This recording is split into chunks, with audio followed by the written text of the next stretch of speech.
Good morning, everyone. Thank you so much for being a part of TAVE Webinar 3 experience, and we just want to wish you a warm welcome. Thank you again for taking the time to be here to see these amazing stories of practice. We promise this will not disappoint. There's lots of great stories of practice today. My name is Jason Coupry, and I'm a Director of Learning with the Palliser School Division. I'm also the Chair of the TAVE Committee. I have the distinct honor of being a part of this awesome committee with some awesome people, including CAS consultant Colleen Simmerosen-Watt, who is the engine that drives this work, and we really appreciate her contributions and help keeping this going. And then, of course, we have Pat Bonnet as well, who's on the comms there, and he is keeping us all in line and doing an amazing job of putting all this technology together for us. So thank you, Patrick. We really appreciate it. Really quickly, just before we get started, if we have some other members of the TAVE committee, if you wouldn't mind just unmuting and saying hello and where you're from, I think that would be great for the rest of the audience to hear. So if you wouldn't mind, go for it. Hi, everybody. I'm Karen Smith, and I'm Associate Superintendent with Fort Vermilion School Division. Thanks, Karen.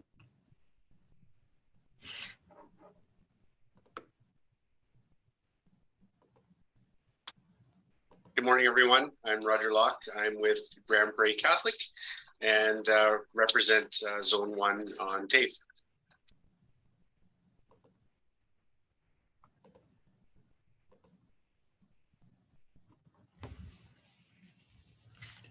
I think that might be it. I'm not sure. Anyways, okay, let's move forward then, Patrick. So welcome. We'll start with the land acknowledgement.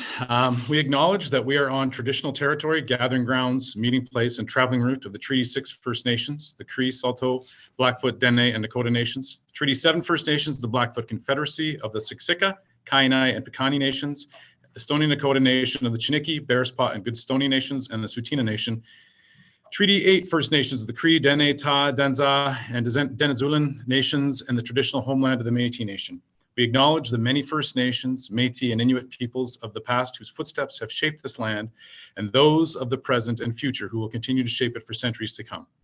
We are committed to restoring and honoring the Truth and Reconciliation calls to action, and we strongly believe that truth must be acknowledged to move forward to reconciliation. Engaging in respectful, responsible, and reciprocal relationships with our First Nations and Métis community is the path forward to reconciliation. Together, we call upon our collective communities to build a stronger understanding and relationship of all peoples who dwell on this land we call home.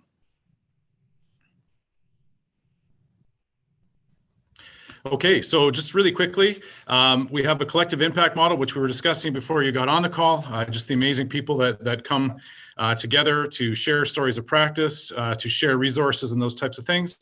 So in the chat, if you wouldn't mind just doing a quick answer here, if organized, would you attend an Alberta Trades and Technologies Insight Summary to discover student opportunities in May 2024?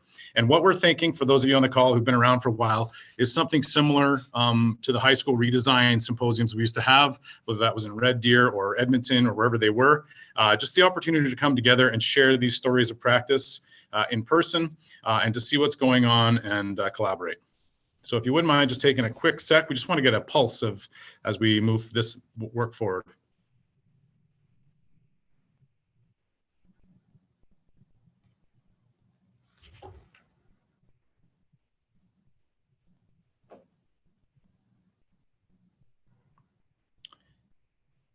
Okay, Colleen, I think we have our answer. Okay, an overview of the day. Just wanted to quickly share. We're going to quickly go through the TAVE strategic framework. We're going to look at stories of practice, student career readiness through planned career pathway experience and powerful partnerships, soaring to new heights with aviation, creating a regionalized collaborative pathway model, and unique pathways to dual credit exploratory programming. We have people coming from Red Deer Catholic, Wolf Creek, Chinook's Edge, Palliser, and a whole bunch of other school divisions in the south here, Edmonton Catholic, and the Calgary Board of Education. So we've got a really nice mix of from across the province here in terms of programming, and a nice combination of rural and urban focus as well. Let's go to the next slide, Patrick, and I'll turn it over to Colleen. So what you see before you, ladies and gentlemen, is the heart of the TAVE strategic framework. And at the heart of the framework is our vision. And so that's where we're collectively trying to draw everyone together to inspire Alberta's youth to pursue skilled trades and technologies as a viable career pathway. And you've heard a lot about our 3 outcomes, which focus on the ease of explore, engage, and experience. And so today we're going to be showcasing experience. And so the stories of practice will relate to the experiencing the diverse work integrated learning opportunities with employers and partners. So very, very excited to bring these 4 stories of practice to you. And we've put the resources at the end. So if you're looking for the speakers from session 1 to connect with, or the recording, Patrick has that one there, as well as session 2. We want to get right into our sessions so that no one feels rushed getting through their sessions. So enjoy, everyone.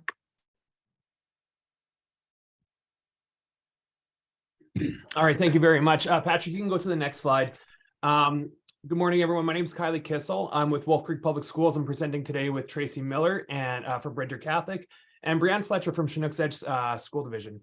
And we're just going to be talking about the partnership that we have and the work that we do collectively as school districts to provide equitable access to our programs that we offer our high school students.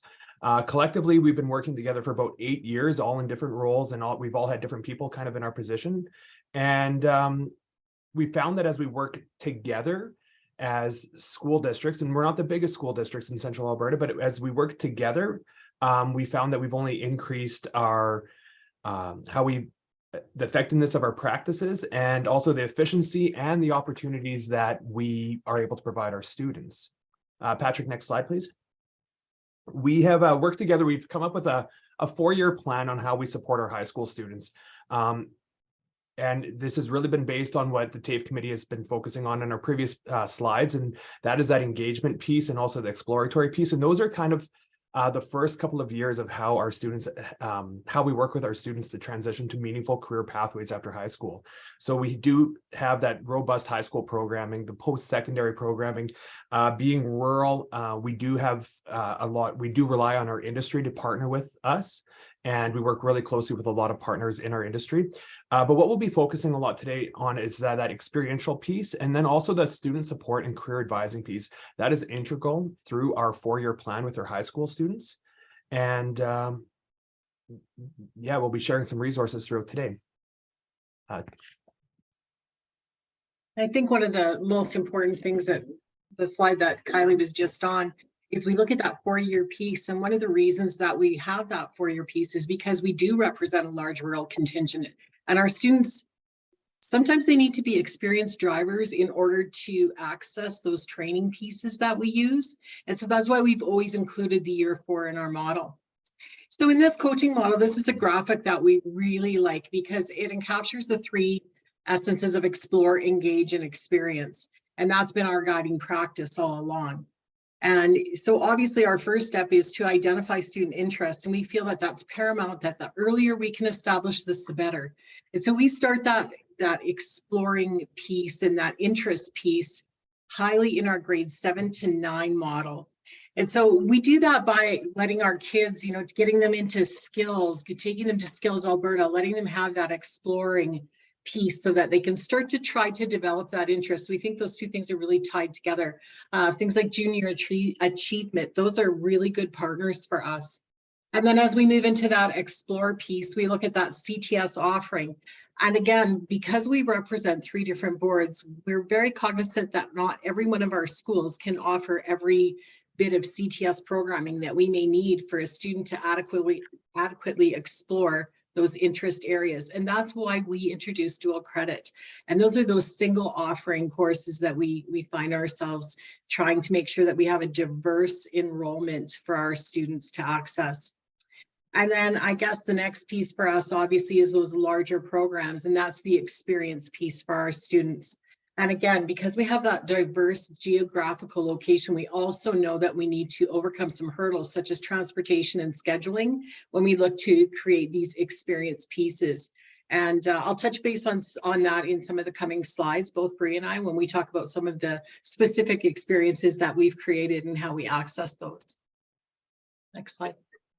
And as we've been working with our students in our schools over the past couple of years, we realized that the tracking our students and making sure that we're being held accountable to make that we are offering these opportunities to every student, or that we're ensuring every student is on track to graduate, has become very important. Looking at our AERR data, we found that especially in some of our small rural schools, we had very inaccurate representation about where our students, how we were preparing our students for life after high school. So we started tracking our students a little bit differently. We have common spreadsheets in a lot of our schools and our districts that track our students, their exploratory, or their what their learning pathway is after high school, what their occupational cluster is, tracking if they're on track to graduate, what post-secondary they're interested in, if they're looking to go to school outside of school, post-secondary school outside of Alberta. Those are things that we always felt that we were punished if we were supporting students to leave our school district. So we started tracking this. This gives us great data for us in our schools that make sure that we're having proper conversations with our students to help them build that pathway. But then it also fills our assurance assurance reports with accurate data about what we are doing and how we are supporting our students. And this has become as we work more with schools, this has become a tool that we have been using in more depth as well. Brianne? Yeah, and it's just coming down to that cohesiveness. So training staff to kind of think beyond credits and graduation and more into that kind of career pathway identification and tracking them from there. So again, starting from 9 to 12, nice and early is when you kind of want to initiate the connection and ensure no student is left behind. So they're having those conversations on a regular basis with counselors, practitioners at their schools, and they're all documenting it in order to kind of make sure that the student is getting a well-versed experience through their high school levels. So based on student interests, then opportunities come from that, like dual credit and higher level experiences. Next slide, please. So with regards to kind of our coaching at the division level, so once students come to a dual credit or a pre-employment experience, they're tracked on that. So we look at graduation status.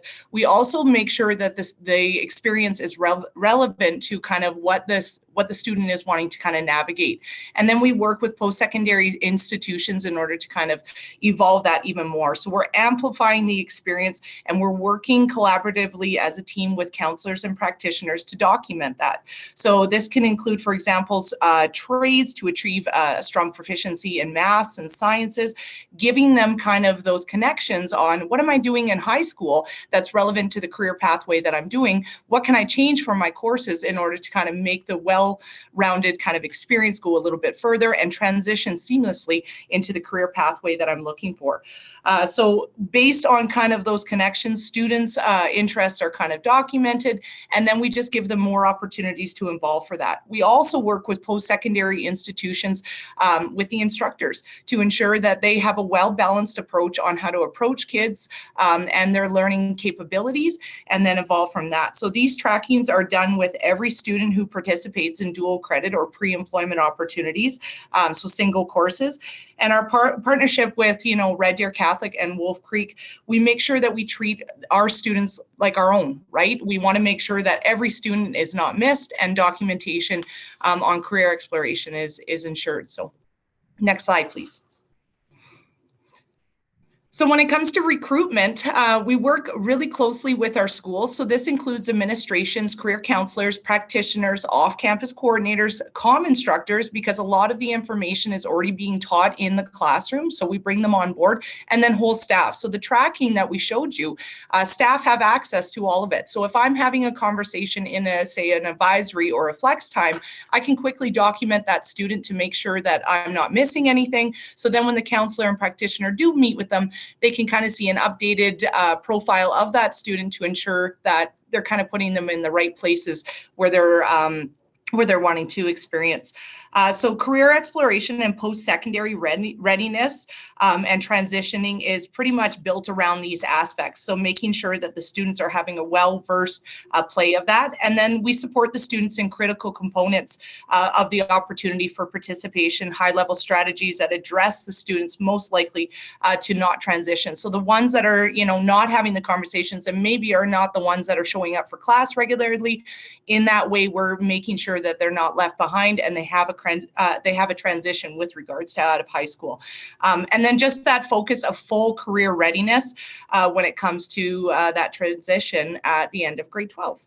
Next slide, please.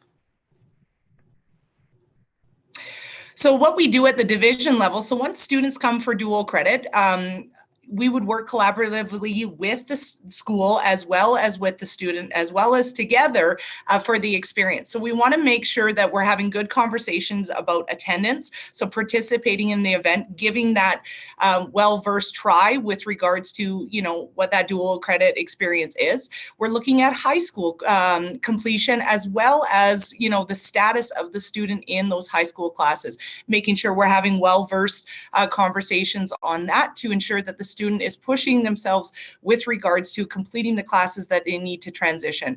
And then we're documenting career aspirations, and that will set them up for internships, work experience, volunteer experiences, anything that kind of falls under their umbrella. All this documentation at the division level, we work then with our counselors and our practitioners at the school, and we give all that information back to ensure that those conversations are are being completed with our students that are taking dual credit or those high level experiences.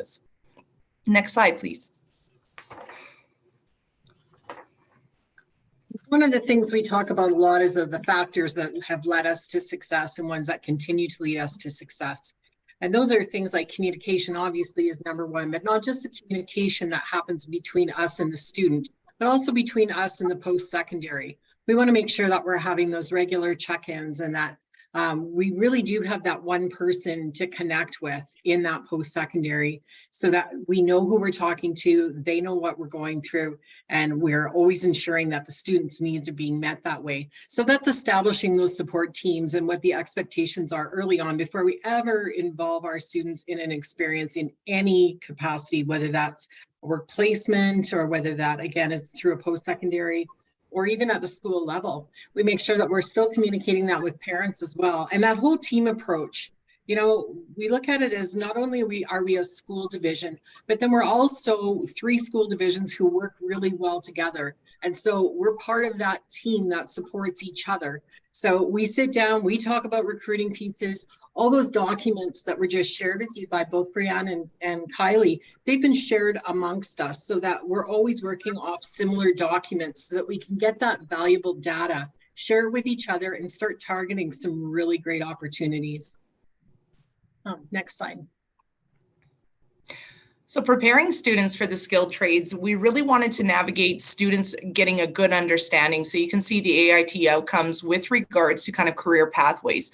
So every time students take single course opportunities, say on-site through Olds College, they're reiterated with all this information, making sure they understand what is the minimum and required pathway. So we really focus on that to prepare students for the skilled trade, knowing that they need to have a strong proficiency of math and science, and even if they don't, navigating that in their grade 10 to 12 years in order to make sure that they pick up a science 10 before leaving high school. They pursue a chem or a physics at a 20 or 30 level.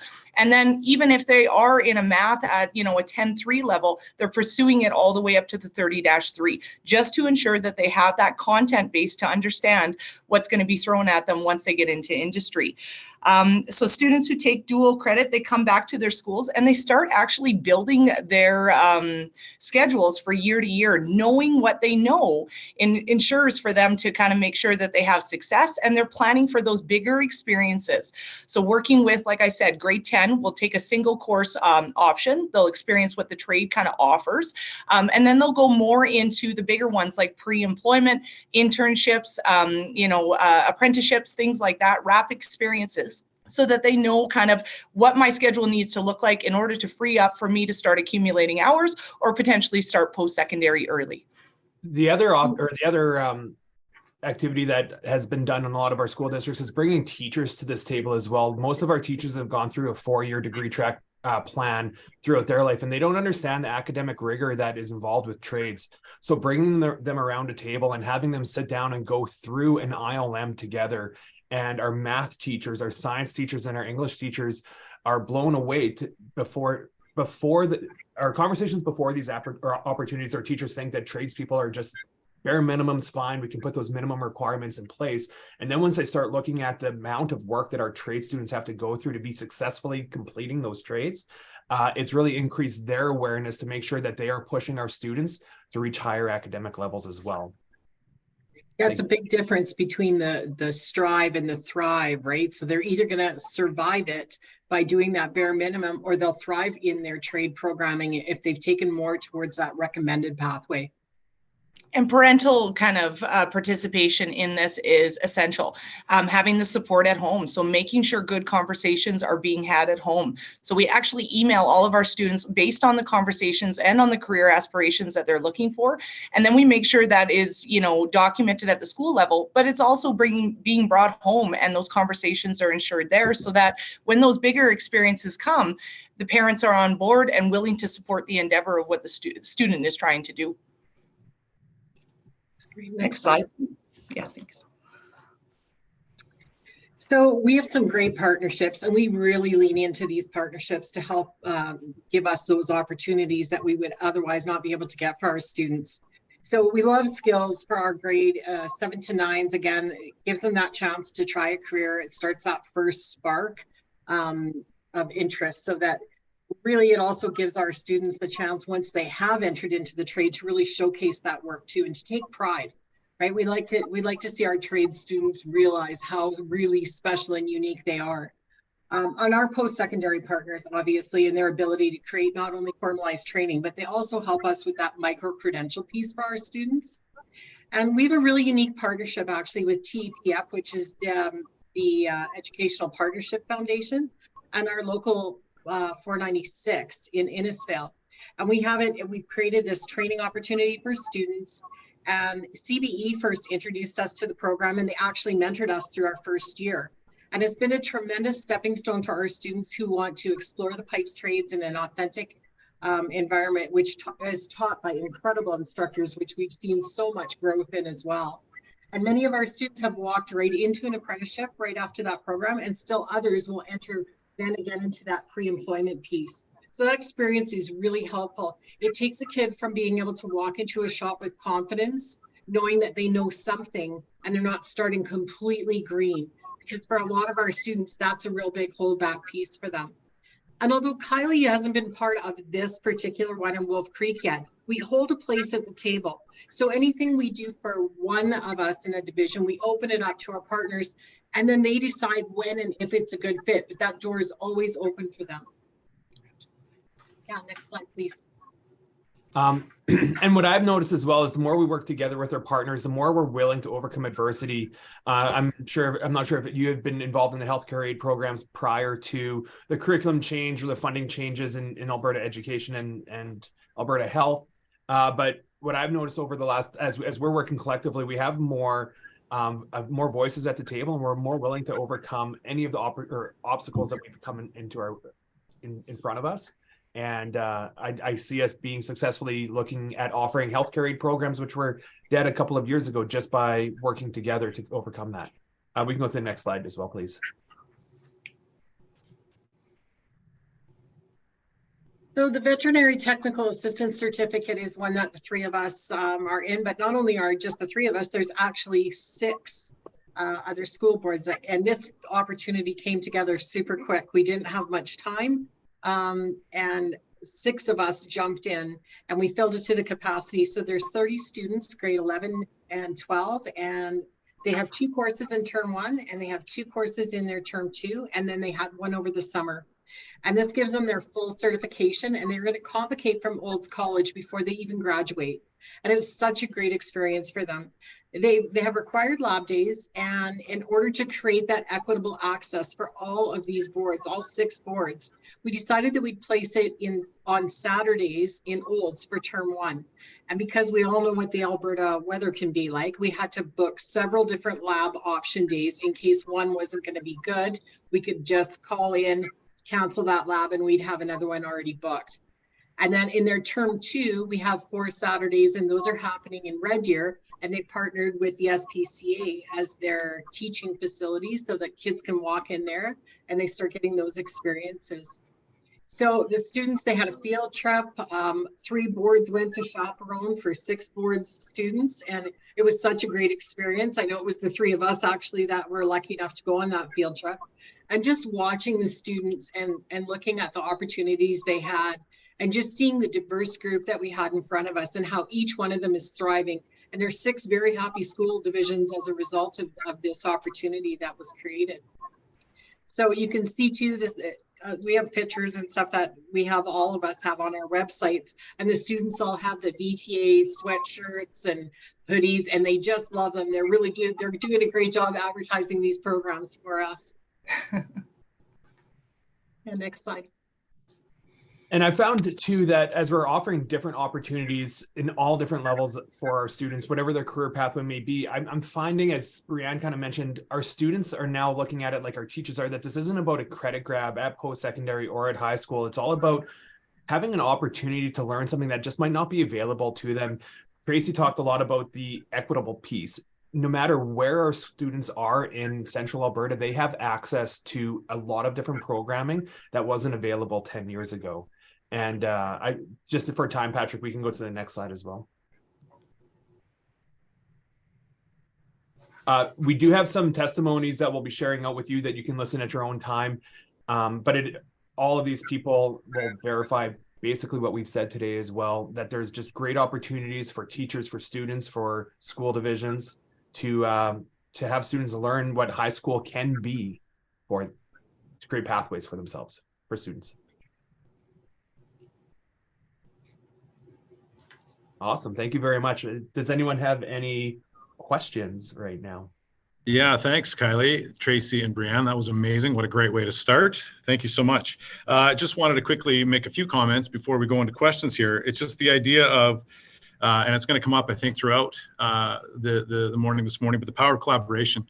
And to borrow a phrase from Mr. Covey, the idea that this is an abundance mentality as opposed to scarcity model here, where we're competing for resources, but it came through loud and clear that all students in your central collaboration are treated as your own, and you just want to, you're clearly in this to see students succeed, regardless of whether they belong to Wolf Creek or Red Deer Catholic or Chinook's Hedge. So incredible. Thank you for that. I also love the idea of, and I'm sure this is of interest to those who work with other school divisions or work in a rural, remote area, the idea that you work together to overcome obstacles, because we know that this work is not fraught, but there's definitely there's a fair few obstacles to overcome, and having partners to do that with makes it so much easier, and there's a lot more creativity involved in that. So thank you very much for the incredible presentation. So I'll open it up, whether you want to do it in the chat or whether you want to do it by unmuting yourself, please feel free to do that, but fire away. We may have some questions in the chat here, so I'll get to that. Yeah, okay. Do some of your single dual credit courses lead to micro-credentials? That's definitely something we're working on, Charlene. As we've evolved, and not to speak for Tracy or Brianne, but as we've evolved, we just want to provide great opportunities for students and help them just explore and experience just whatever they can learn to help them transition to whatever life will look like after high school. So if that leads to a micro-credential that is or is not dual credit, that's definitely where we want to support our students. But I don't think it's not a target for us to do dual credit and micro-credentials. It's just, for me in my district, my goal is to provide great opportunities for students. Yeah, and I'll reiterate that experiences are the biggest thing that we're wanting to pull from for our students that come in and do dual credit. So whatever it looks like. So it may be navigating where it's like, you know what, this is not the right fit for me. What other opportunities can I explore and can I engage in? So it's definitely building a career pathway for that transition out of high school to ensure the student has had a well-rounded experience throughout their high school years. And yeah, we're pretty much the same answer as the other two. We do ask that students make sure that they're really noting what they are taking into a credit programming, because they have had that experience at the post-secondary level. So especially those students who have taken business courses, we tell them, like, don't discount that. When we start looking at grouping some of those courses together, we do start looking at that micro-credentialed pathway.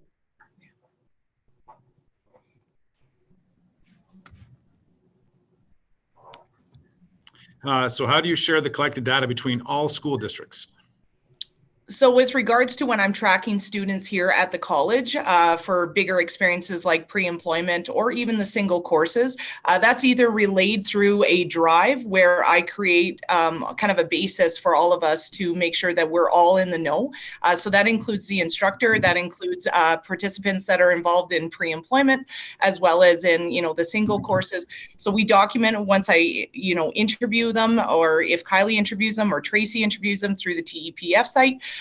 But yeah, we're documenting, sharing that information, and pretty much collecting it in one drive area where everybody can access it. And in our interview pieces, and as we're working with parents, our parents are very involved throughout this whole process, and they are aware that we are working as a partnership as our 3 school divisions for most of our programs as well. So we are together, we're at open houses, we work together as a unit, and our parents are very aware of that as well.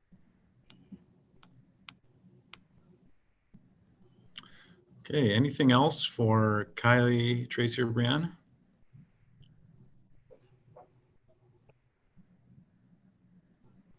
Well, I want to thank you, Kylie, Tracy, Brianne, for setting a very high bar for the rest of the presentations, but what an amazing way to start. Thank you for showing us the power of collaboration and how it can work so effectively together. Thanks. Okay, we are going to move on here to our second story of practice for the day. And that is from Edmonton Catholic Schools. And we have Cheryl Shinkarik and Ty. Sorry, I don't have the last name at the moment, but we have some presenters from Edmonton Catholic talking about soaring to new heights with aviation. So Cheryl, take it away. Thank you very much, Jason. Hello, my name is Cheryl Shinkarik, and I work at the school division level, and I'm manager of programs and projects. And I'll pass it over to my colleague, Ty. Hi, everyone. I'm Ty, and I'm working as a teacher and also as a dual credit instructor for the aviation program. Prior to that, I was also a pilot, so I'm a commercially licensed pilot, so I was kind of juggling 2 careers at one point, but right now I'm mostly focused on the education piece of it. So now I'd like everyone to just take the opportunity to reflect on how schools or school divisions provide diverse work experiences and opportunities with different types of employers and partners. And I'd like you to put it into the chat, please. So the question is how does your school or school division provide diverse work integrated learning opportunities through work with partners or employees?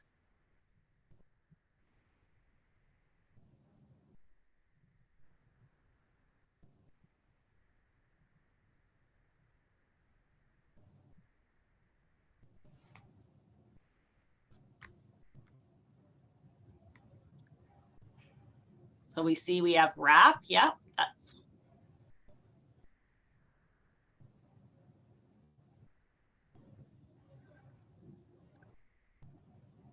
WorkX, RAP.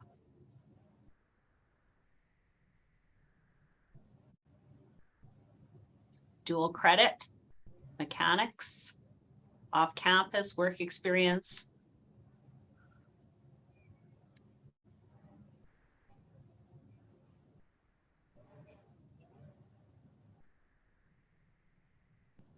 Local businesses in partnership, projects with trades. Great. So as we can already see, we're already doing a lot of great work in our schools and school divisions in moving forward these work integrated options and opportunities to form partnerships within our schools. Move on to the next slide. So here are a few ways that you may have thought about that came up. We saw that we have, CTS, CTF programming, dual credit. We might do some work in STEAM, work experience, RAP, partnerships. So lots of opportunity in which we are able to fulfill the needs and try to explore so that we are able to meet some of the skilled trades and technologies experiences for our students from kindergarten to grade 12.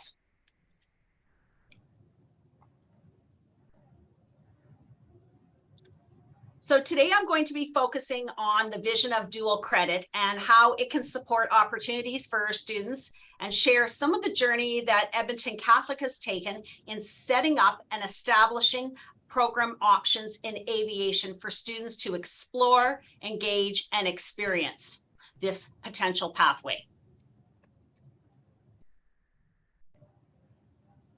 So if you've booked a Sunwing flight in the past few months, immediately you guys can probably answer this question yourselves, but there's been a massive pilot shortage. I started my training in 2007, and when I joined up, I went through maybe 5 instructors because they were all getting sucked up by the airlines and different regional carriers.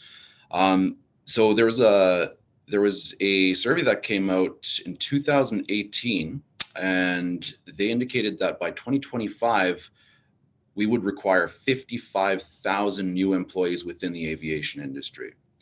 And that was prior to the pandemic. Now that's only been exacerbated. So keep in mind that the amount of commercially licensed pilots in Canada, approximately 7,000, a little bit higher than 7,000, varying from year to year. Since that point, it's been supplemented by approximately, in the last decade, 1,000 pilots getting new pilot licenses every year, commercial licenses. Now take that 3 years back from here, and we've dropped down to less than 1,000 in those 3 years. So last year we had 238 new commercial licenses. So keeping that in mind, the question of why do we need to? It's because aviation is, people need to get around. There are more people every single day, meaning that aviation is going to be here forever. And as a result of that, we need to address this. Students need to be able to have a way to kind of get into it. So part of it is, if you've ever looked into becoming a pilot, or if you ever dreamed of being a pilot as a child, I don't know what stopped you. But for me, when I first walked into a flying club to learn how to fly, I left and I was like, maybe flying's not for me, because it's such a complex process and it's difficult to navigate. So kind of what we try to do with the dual credit aviation program is kind of streamline students, just to give them that exposure prior to them actually entering into the workforce, going into post-secondary, giving them a taste of what it is before investing a very, very expensive training.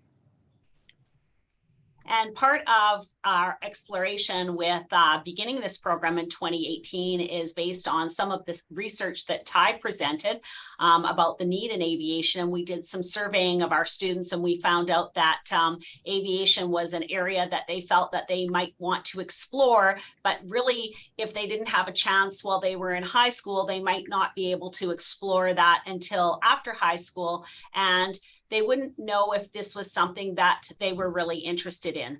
So we opened it up based on our student interest and some of the data that we were receiving based on the need in the area of aviation.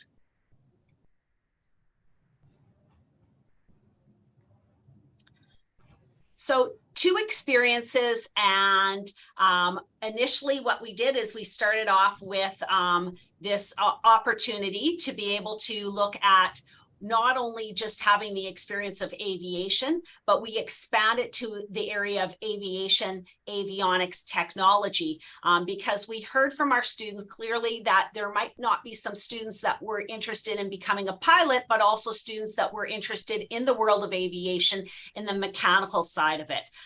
So we expanded our program to offer 2 experiences in dual credit, 2 opportunities within the world of aviation.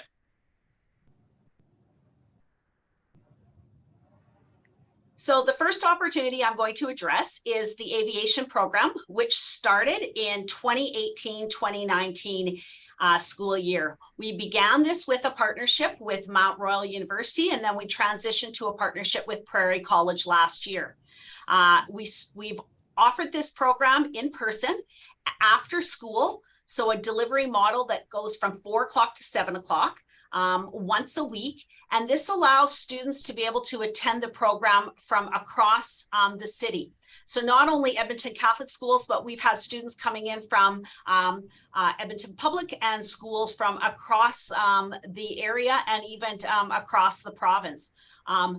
And we offer this program, the meteorology in semester 1, and then the private pilot ground school in semester 2. One of the key elements for success for this program is the great partnerships that we have with Prairie College and with WestJet.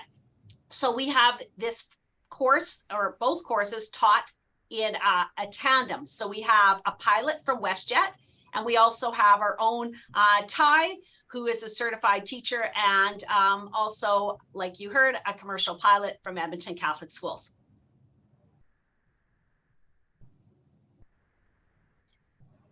We recognize the power of partnerships, and we know that to support student learning, we started this program moving forward by engaging with WestJet.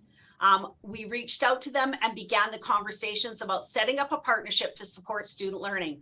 WestJet really did recognize the importance and value of the partnership. And so within this partnership, we were not only being able to teach the course, but we were able to give those real experiences to our students through simulator experiences, offering the opportunity to have a WestJet pilot involved. We did site visitations to YEG and YYC, to the WestJet hangar, to the weather tower. We also were able to provide education to our students about what is involved as being a pilot. So it's not just about the flying of the plane, but also the day-to-day life of what being a pilot would entail, and opportunities for future scholarships to continue their learning, and that partnership to be able to say, okay, what could be my next steps? So those were really important components to the successes of our aviation program coming off the ground. So this video that we'll show here is, it looks real because it is essentially a real 737 cockpit. But this was one of the field trips that we were able to do, taking the students down to the headquarters for WestJet. And the airline companies will pay thousands of dollars to put their pilots into these to train them. And these kids paid whatever fee it cost to take the course. I think it's something like $60, and they were able to get these experiences of taking off on a 737 and landing at 737. Some of them were a little bit rougher than others, but it gives them that experience and that hands-on passion. And really the experience that they got from this, it's all positive. We didn't get a single negative thought other than, I don't feel very good afterwards, because they kind of piled it into the runway. But beyond that, it is a very, very rewarding experience for them to go through.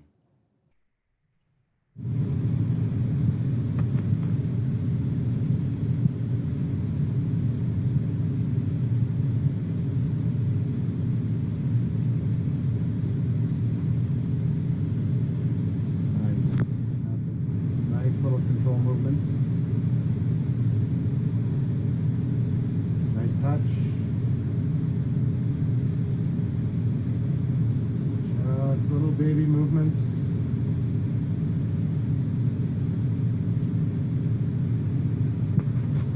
Doing great. Tiny bit high, push down a bit. Not too much. There you go. Just gentle corrections. Gentle. Now look outside where the runway is and just try and steer to the left a bit. Steer to the left. There you go. Now pull back just a tiny bit. Gentle, gentle. There we go. Good angle, nice. Don't even worry about being off center line there. That's perfect. You're coming around. 100. Just keep that. Don't move anything. Just keep that.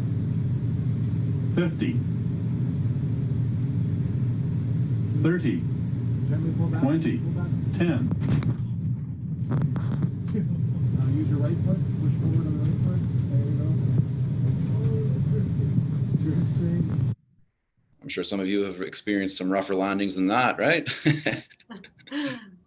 So dual credit opportunities really do have multiple benefits for our students, including gaining like high school and post-secondary credits at the same time.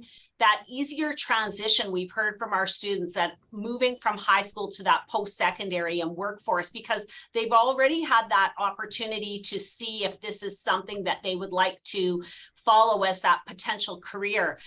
Within our own high school environment, we offer these courses, like I said, at one of our own local high schools. So it's very comfortable and they feel very much at home, and costs are minimal. And we offer those hands-on authentic learning experiences really that do hook the students and get them interested to see if this is something that they are passionate about and they want to continue their education and their career pathway.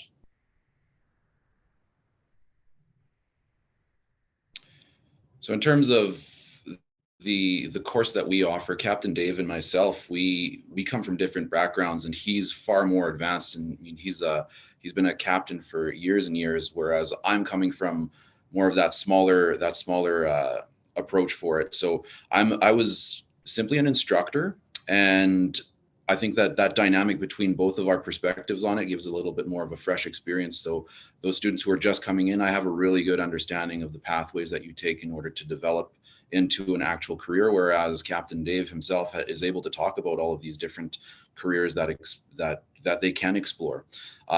From these pictures that you see on your screen right now, I mean, this is just scratching the surface of what aviation actually is.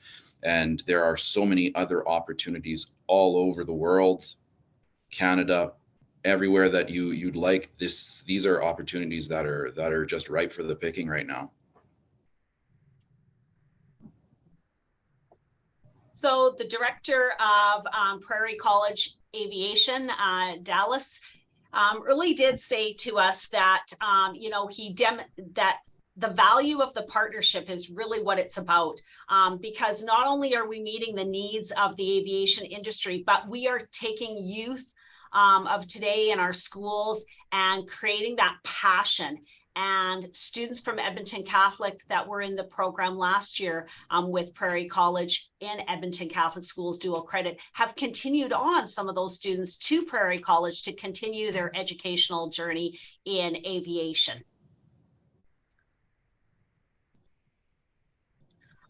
The second dual credit that I want to focus on is Aviation Avionics Technology. And so this is a fairly new course that was launched in 2021-22. And we offer this course in partnership with SAIT. And last year we offered the course virtually due to COVID restrictions. But this year we're really fortunate to be able to offer it in person, again, at St. Joseph High School, which is a central location. We do it after school hours from 4 to 7. We do this on a different day than our aviation. So yes, we have had students who've actually done both dual credits of aviation and aviation avionics at the same time. This really does give one course that runs the whole entire year from September to June. And it is EFAB 340, which is really about avionics system installation. And it's that hands-on opportunity for students to be able to look at the technology and the intricate workings of what flies a plane. So it's a great course that we've had a lot of success in 2 short years. So those students are provided with hands-on learning experiences that they're able to use common hand tools in the classroom, precision measuring tools, locking devices. They study coding systems for materials and hardware, and they look at the maintenance of the airplane.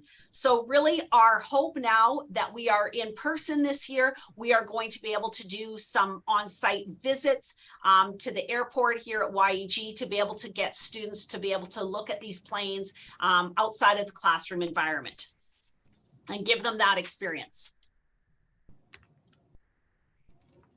So again, a multitude of different type of career opportunities, ranging from the Canadian Armed Forces to aircraft maintenance, to manufacturing, to operations. So a lot of opportunities exist, and that is the educational piece. When they think of aviation, they think of right away the pilot industry. But they found out quickly that when they went out to the airport, that the airport is like a city in itself. There are many things that make that airport tick.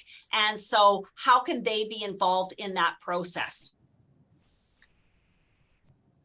Our next slide is from SAIT. Richard Van Ness is the instructor of the aviation program. And he really indicated that he is excited again because he has been able to impact student learning and our students in high school, and being able to give them the exposure that they need to be able to see if this is something that they truly are interested in. And again, we've seen students from last year's dual credit move on to SAIT to continue their training and to explore this as a potential career pathway.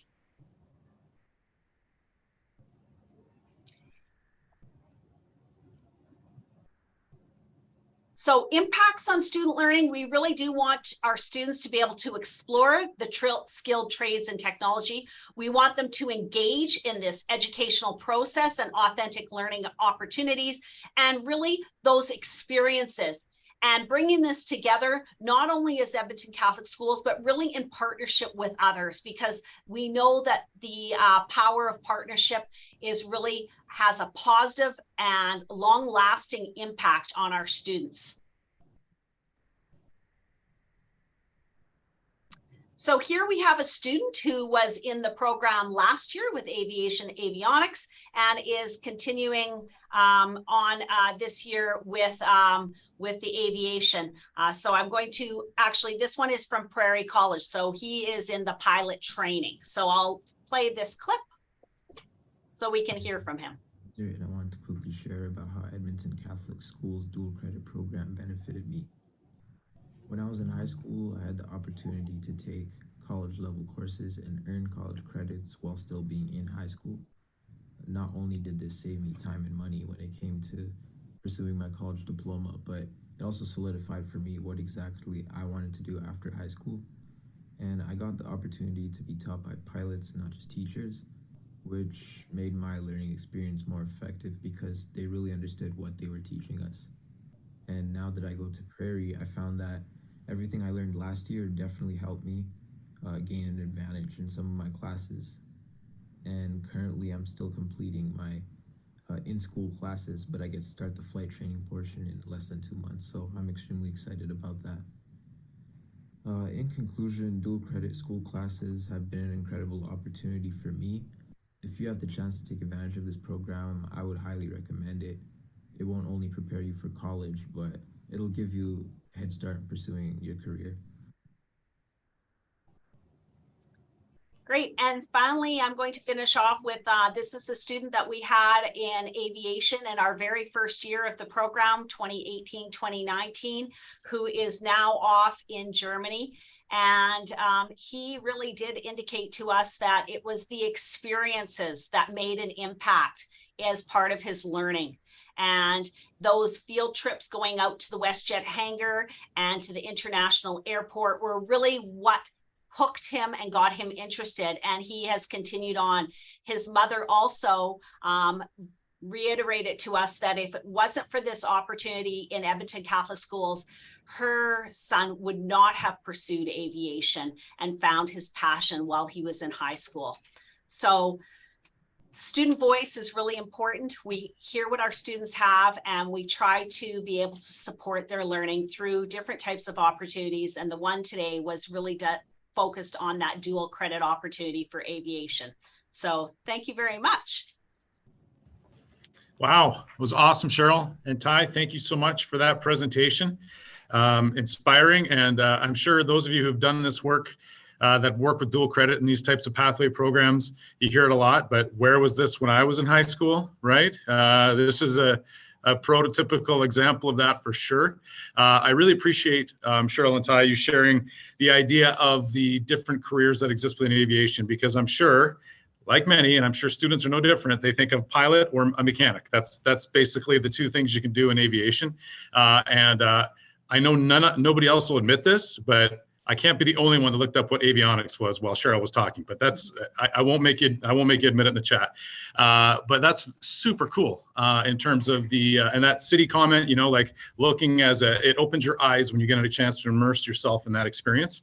And thank you also for sharing the value of dual credit and allowing kids to explore and getting an opportunity to do something they never would have done if that opportunity hadn't been presented to them. And so that explore, engage, and experience came through perfectly in that. So thank you so much. So we're going to start with questions, and I know we've got a couple in the chat here, and feel free to unmute yourself as well if you'd like to talk and use the voice. How did you decide to partner with Prairie College as opposed to other instructions such as Solomon? Great question. So we decided to partner with Prairie College. When we initially started this in 2018, 2019, we partnered with Mount Royal University was our initial one. And that was through one of the dual credit startup grants.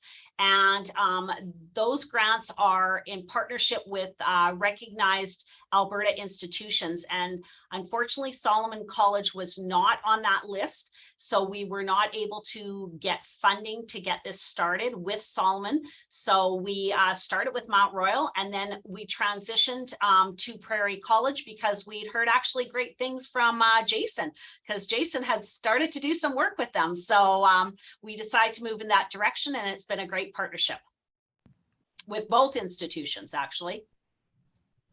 Yeah, sorry, that was why the chuckle, Bill, because Cheryl and I worked together for years. So it's awesome to have that, and Prairie's an amazing partner, as Cheryl's already said. So thanks, Cheryl.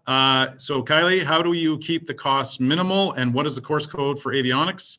Is it an Alberta Ed course code or a PSI? Great. So cost to a minimal, yes. We do charge kind of a technology fee, registration fee of $63 for each student that takes a dual credit course. But in addition to that, Edmonton Catholic Schools does dedicate funding towards supporting dual credit funding if it is outside of the time frame of the startup grants. So both of these programs were started as a result of having startup grants. And we were able to continue to sustain these programs through division level funding with Edmonton Catholic Schools. Awesome, thank you. You mentioned Cheryl, and the course code also. Oh, course code. Okay, yes, it is a PSI. We have PSI course codes. So yes, we apply for the PSI course codes. So each one of these courses. And if you want to learn more about dual credit, you can go to ecsd.net, and under programs, you'll find dual credit, and it explains, and there's a brochure actually that goes along with each one, and it explains more about the courses. Okay, sorry, Kylie, I missed that second part. You mentioned the Edmonton Public students can join the courses. Do you have any other jurisdictions that join you at the moment? Yes.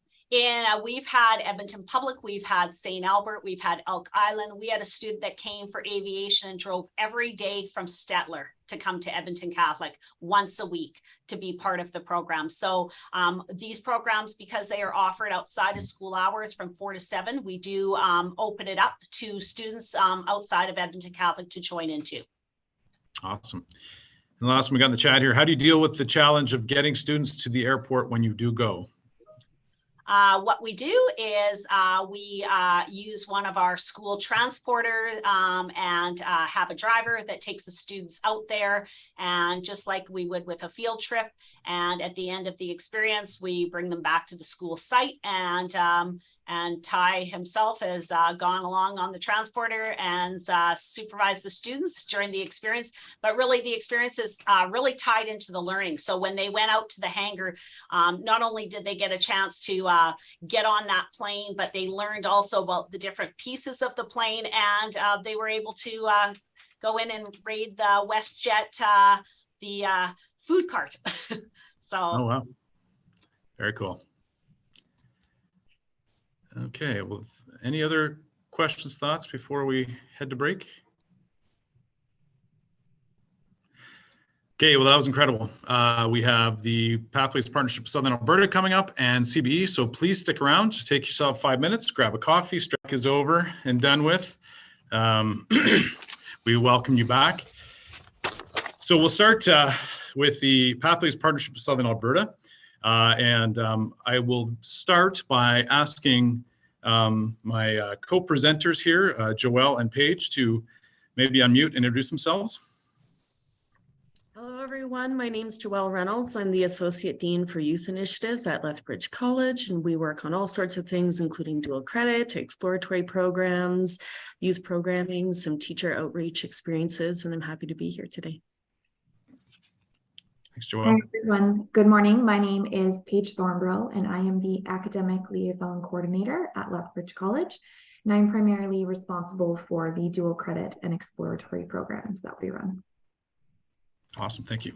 Okay, so what is the, oh, can you just go back, sorry, Patrick? Oh, yeah, I just want to focus on the slide for a bit. So we're talking about a regionalized collaborative pathway model that creates opportunities for all students. And I just wanted to go back on the TAVE, the experience, the explore, and the engage. We see a fourth E in there for our Southern Alberta partnership. And I know Central Alberta just did a wonderful presentation to begin as well.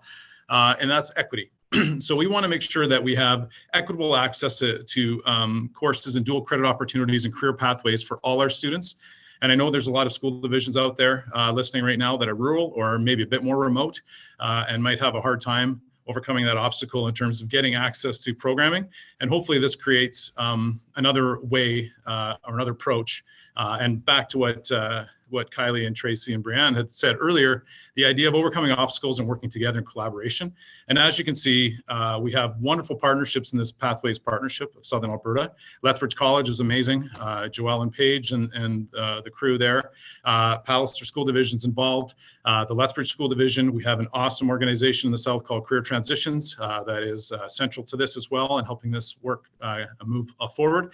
We have incredible local partnerships, business partnerships with Southland International and ITB, International Truck Body, Livingston Range, Horizon School Division, Westwind, and Holy Spirit. So you can see that this Pathways Partnership covers, well, Southern Alberta for sure, and it has such a large geographical area. And we make sure, just as again, the Central Alberta team said earlier, that all kids get access to these awesome programs and we treat them equally. So you can move on, Patrick, thanks. Sorry, next slide. Oh, sorry, I'm getting some help back here in terms of the lighting. Thank you, Tom. Tom Hamer, everybody, Associate Superintendent, Palliser Schools. Anyways, yes, now we're properly backlit. We can start. So the journey. Let's start with that. The journey began quite a number of years ago, and Joelle can maybe go into that a bit more at the college. But I just want to say, from our perspective, we started working. Palliser started working with Lethbridge College about 4 years ago in terms of developing these courses. And I just want to say that we started out with a program called the Unit Clerk program. And it was an amazing program. And our Low German Mennonite, it really brought in our Low German Mennonite students. And so that was an amazing program to start the creative juices and the excitement in our Low German Mennonite communities to have students come to high school. And I just want to acknowledge that because I think it's extremely important. Cheryl did an amazing job, and so did the other group, the Central Alberta group, in terms of talking about the value of dual credit and what it means to students. But we're talking about entire communities here in terms of transforming entire communities and encouraging students to move on to high school. And we're hoping beyond. But for now, just we've seen our numbers grow. And I'm not going to suggest that dual credit or career pathways is the only reason numbers are growing in those in Low German Mennonite communities. But it certainly is a factor. And we've seen some of our highest percentages of students that do dual credit happen in our Low German Mennonite communities. And so I just wanted to say a quick shout out to Lethbridge College for allowing that program to be in existence and for creating opportunities that enfold those communities. And also just the idea that there's an explosion, and Joelle will go into that in terms of the uptake with dual credit. And then when other school board partners joined on, it created a wider berth, of course. And now we've, as you'll see, Joelle will go into just where we've come to so far with the with dual credit numbers. So go ahead, Joelle. On to the next slide there. So we tried to put together a little bit of a timeline of the work that we've done at Lethbridge College with all of these partners on dual credit and experiential and exploratory programming.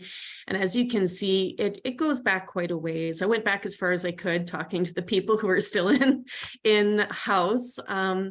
Looking back to 2017, and all of our work prior to 2021 was primarily with one or maybe two school divisions or schools that were looking at building up some sort of programming opportunity. And you can see moving into 2021 in the second line there, this is when we formed our Southern Alberta Pathway Partnership, now called the PPSA. And this is really where the explosion and the scaling up of what we were able to do with these partners came into play. So at that time, we were able to work with all of our partners to really take a more course-based focus to our dual credit programming and have multiple school divisions participating in any of those given courses based on the availability and the capacity that they had to contribute students to the program. This is not a straight line. So we definitely were building our airplanes in the air and figuring things out as we went. And now it's come to the point where we have had this past year over 200 dual credit student enrollments. And many students participating in our exploratory programs and also expanding out to teacher exploratories. So moving on to the next slide there. So why did we all come together in this group and organization and decide to start collaborating with one another? It didn't come as a single day decision. It evolved over a series of experiences with many partners on both the school division sides, our industry sides, as well as in-house here. So there's a lot of people who are very involved with this, who can't be here today. So if we go to the next slide there. Really, the value for us at Lethbridge College was scalability, the ability for us to design a program and know that instead of just working with one school where we could help maybe a few students, knowing that we could create an opportunity to build something that would help people across a larger geographic area in many different school divisions, as Jason alluded to with the equity. For us also, I'm having a hard time seeing that slide for a second here. Improved transition. So for us at Lethbridge College, you know, we want students to have a good experience coming in and to be well informed as to what their career pathway journey should start out as, because we're wanting them to enter into programs and stay in those programs and feel successful in them. So that was some of the rationale for us. And on the part of our industry partners, I'll jump over there. For them, we have advisory committees for all of our programs at the college, and they're often coming to the table, no matter if it's a culinary program or an environmental sciences program, across the board. Oftentimes they're saying the same things, is that we need to see soft skill development in our students. We are looking for a better prepared student coming into our businesses. And so there's often a call for, like, is there something more that we can do to support you at the college in making those things happen? And so for them, this PPSA is an opportunity to see that call to action actually result in some action, and as working widely with school divisions across Southern Alberta, just filling in all of our enrollment capacities and filling the pipeline of people required in the workplace for those partners. And really, they're just such strong partners. They come to us all of the time, just genuinely wanting to help. So for them to have an opportunity to participate in this partnership is something that just inspires them as well. Maybe I'll hand it to Jason here to talk about the value for the school divisions. Sure, and I think that our previous presentations did a wonderful job in explaining the value of dual credit programming or pathways partnerships and looking out for students. So, you know, it offers complementary program. We're very careful in our school division to suggest that, you know, dual credit and pathway programs certainly aren't a magic bullet necessarily on their own, but they're complementary, and they certainly help when kids have interests, around CTS courses, around, just it complements what the teachers are doing. We have fantastic teachers in our school divisions in this partnership that get students that spark and sort of get them excited about certain things. And these pathways allow students to explore that further, like we've been hearing with the aviation and the other programs that Central Alberta is offering. It really increases that engagement, and that's one of the things that we love to see here is that students are engaged in the learning they do. And then, of course, we have improved transition rates as a result. So we have more students choosing to go on to post-secondary institutions, whatever they may be, because they're interested and they've had that ability to try and experiment and understand that they like it. And as Joelle said, then you have those improved transitions from both sides of the things, and we have lower attrition rates in programs that kids go into. So jumping to the next slide there, we thought today we might jump into the buckets of the most recent work that we've been doing in alignment with the PSA. 3 big buckets of work there. So exploratory learning, dual credit, and also teacher outreach. And I'll hand it over to Paige to start. Oh, actually, sorry, I'm lying. I'll hand it to Jason to start for Experiential Learning Week. Thanks, Joelle. Next slide, Patrick, please. So let's talk a bit about Experiential Learning Week. And I want to give credit where it's due. We have a fellow TAVE member, I don't think she's here, Sandy McDuffie, who started this with Tara Tanner in Livingston Range School Division. So I do want to say that we definitely stole this idea. And again, that spirit of generosity we've been talking about throughout these presentations was definitely there with Livingston Range, sharing their Experiential Learning Week pieces with us. And we laddered that out into Palliser. And now I know we do it across, again, the Southern Alberta. And thanks again to the partnership with Lethbridge College, because they provide amazing opportunities for kids to come to college. But we also do it at a localized school level as well. And what we found is that it's a really nice way for our school communities to get involved with the learning, that work integrated experiential learning pieces. When we have, carpenters or welders in the community that come in and do things with kids, or photographers, and take them out to the mountains to shoot photography. And it's been a really neat way to allow students to explore their interests. And again, it brings a lot of our smaller communities together. And we've seen really, really positive uptake. We see attendance certainly skyrocket at Experiential Learning Week and those types of things. And now we're looking at laddering it out beyond just the focus of the week, but we're starting to now met it out into, experiential learning days or clusters of time where students get a chance to explore and get to build and be a part of things. So this here are examples, or these are examples of programs that happen at the college. So students can go and participate in different programs. And again, we also do things at the local school level. So we've had students build community gardens. We've had students build, the ball game they play, the pits or whatever. We've had kids build those pits at schools, just to beautify their school grounds or to build things at a local level has been a lot of fun for students. But again, we also have some amazing partners. These are examples of shots at Lethbridge College, and we have some the welders at SAIT. And so there's all kinds of ways to get students on campus, to get them excited about that transition and get them learning and things they choose to do. So it's been a great example of just ways to get things rolling. And if you were at the webinar last week and saw our Fire Academy, that Fire Academy that is now a part of Palliser came out of Experiential Learning Week because students had a great experience with the local fire department, and we had a full-blown program come out of Experiential Learning Week. So it's been very valuable for our students and our communities. And I will turn it over to Paige. Awesome. So as Joelle sort of mentioned on the timeline slide, in the last couple of years, Lethbridge College has devoted a lot of time and resources into expanding our dual credit offerings at the request and through the collaboration with our partners in the Pathways partnership, just identifying areas where students would like additional opportunities for exploration.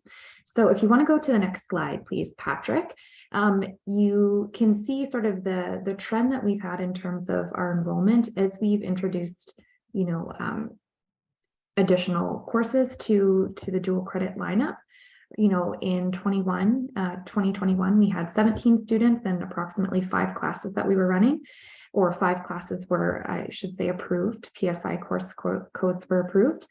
This winter, we currently have 32 pending 33 courses that we started off with, and we are currently running 18 different dual credit courses this semester, which we are very excited about.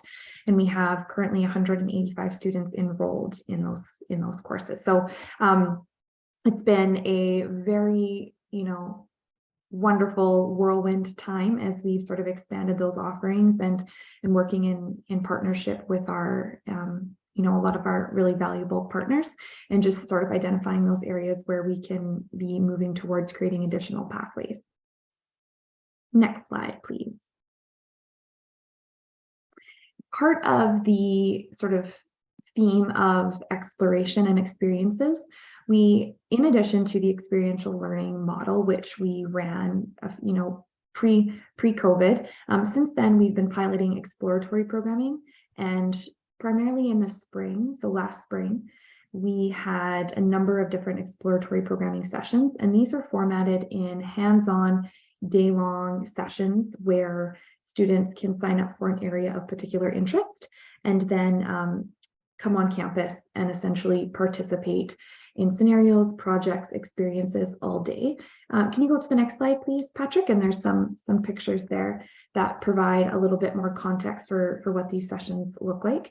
And the idea of all of our exploratory programming sessions, when they are being designed and put together by our faculty at the college, we are very much focused on experiences and not so much, having students come into the classroom and listen to the projects or listen to the program information. We really want them to be learning in very realistic situations that are very representative of what they will be participating with out in industry and in potential careers. So we make sure that the students are, building, getting their hands dirty, they're out in the coulees, investigating potential, poaching incidents. They're tracking people on the photo radar scanners. They're doing things that are very exciting, because we want students to, be very engaged and excited about their, potential career pathways. And next slide, please. And sort of going in hand with that about the idea of exploring and just discovering what you don't know. We did expand this program at the request of, again, of our partners. We expanded this to include educators this past December, so that we're bringing K-12 teachers into our facilities to see what it is that students are experiencing, and see some of the facilities, see some of the tour areas, and just give educators a really fun, again, we're focusing very much on the experiences and, doing with their hands, building in the shops, playing with some of the gadgets and gizmos that we have on campus, so that they are really, they really understand what it is that some of those careers can look like, and they're able to better connect with their students when they get back in the classroom and just talk to them about some of the opportunities and experiences that they have at the college. Next slide, please. Another project that we have on the go at the college is called the STEM project, and I'll get you to go to the next slide right away, actually. So the STEM project is one that aims to provide K-12 teachers with tools to provide authentic learning experiences related to the trades in math and science classrooms in K-12 learning. So this project began with one of our PPSA partners, Westwind School Division. A teacher there, Warren Anderson, came to us saying, I'm looking for some experiences to engage my students a little bit better in the classroom. And it kind of all branched from there. So as this project has evolved, we do see alignment between this and the TAVE strategic framework for the work that it does with the trades. And at this point, we're in the process of developing out lesson plans, videos, kits that can be lent out to schools in Southern Alberta, certainly, and hopefully web available assets for everyone across the province. So it's just a really exciting opportunity to expand out trades, career information to some of those younger trades. Moving on to the next one. Another initiative that has come out of the PPSA, this one's really exciting and we're just thrilled with the success of it. This past January, we registered our first pilot of students into the Intro to Trades pathway. And I'll let Jason maybe talk about the overall structure, and then I'll jump into the trades that are involved.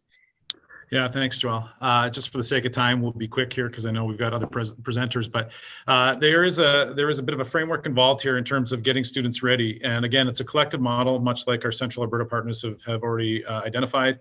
We come together to do the safety courses to get them prepared. We integrate a lot of the HCS and AGR 3000s and CTR 1010. The stuff they need for off campus, we get them to do ahead of time, and then they're prepared to go to the college, and there's less of the safety pieces, which we're afraid might, bore or scare kids away, even though it's extremely important. So we do a lot of that prep work ahead of time. And we also have a digital portfolio. So the way we capture students, we'll get more into the course itself in a sec here, but a digital portfolio through My Blueprint, which captures students. We see students that go into this program aren't necessarily ones that want to write essays and paragraphs about their experiences, but they will do videos and things like that. So we have a video profile. We allow them to keep all their certifications in their portfolio. That way, they have a sort of a track on what they're doing for employers down the road. They can show employers what they've been doing, so they take video and pictures of the projects they make. And they can certainly keep that as a keepsake. And My Blueprint allows them to keep that digital portfolio beyond their high school years as well, so they can add to it later on if they want to, but it also allows us to evaluate them.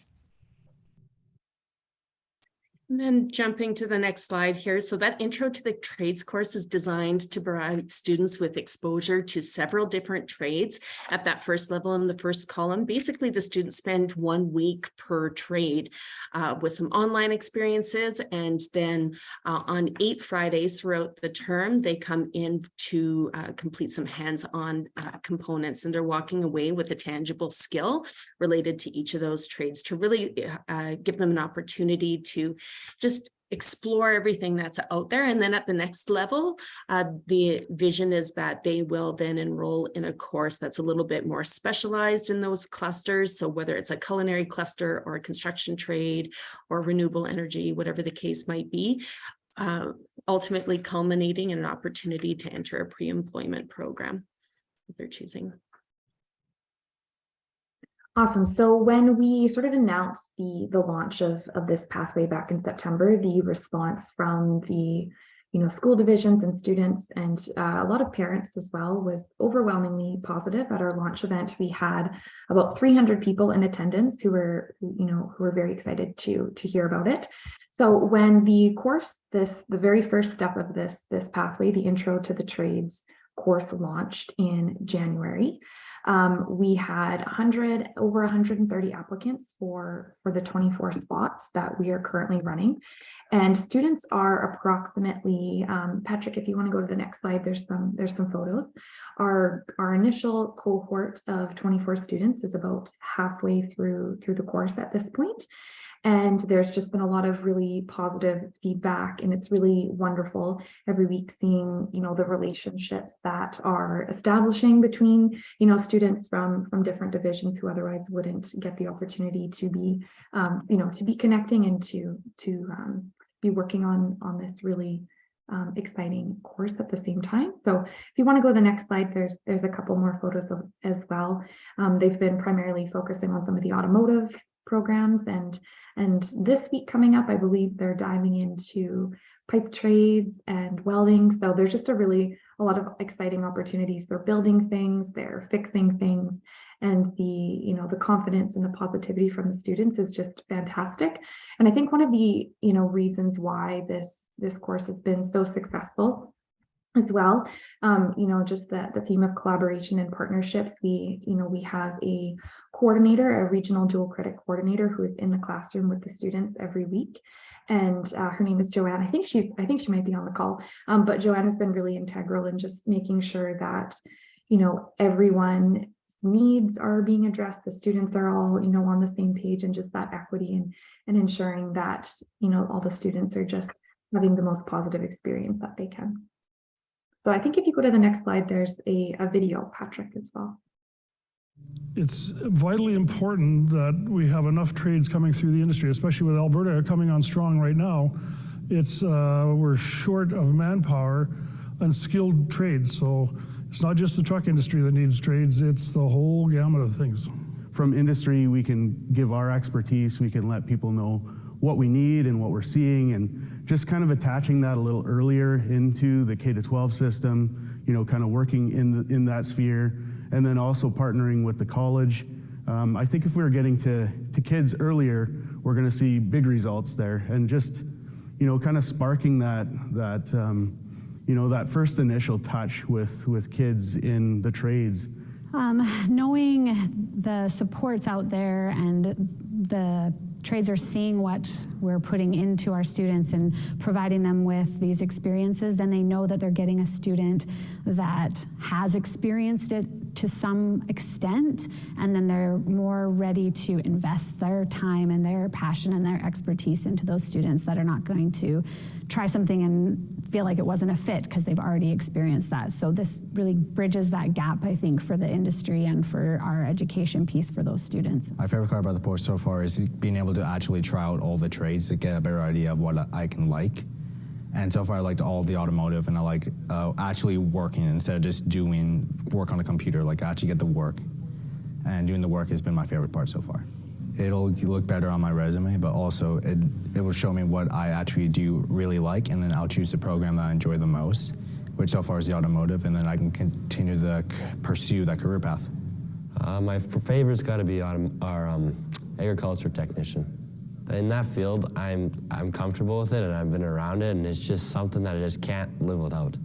Having people all over coming to come together and then try something, and then having fun with each other. It's all about having fun and learning together. It's just a good time, just to chuckle and have fun. I enjoyed the transportation aspect of things, learning how to do simple services on a vehicle, learning how to do oil changes, just stuff that you can really use in life.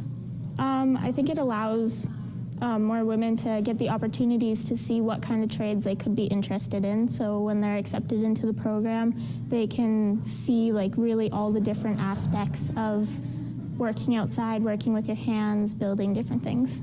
It's been an absolute pleasure to work with the school division partners, to work with all of the different staff at the college, and to work with our industry partners. And it's amazing to see it all come together and to see the collaboration, the energy, and the excitement that's been taking place over this last few months. It's clearly doing an amazing job of like preparing those kids to have the hard skills, the soft skills to really succeed in those positions. So I think by having a program like this where we have businesses, the college, the school all partnering together, I think we're optimizing the opportunities for the students. So. Awesome.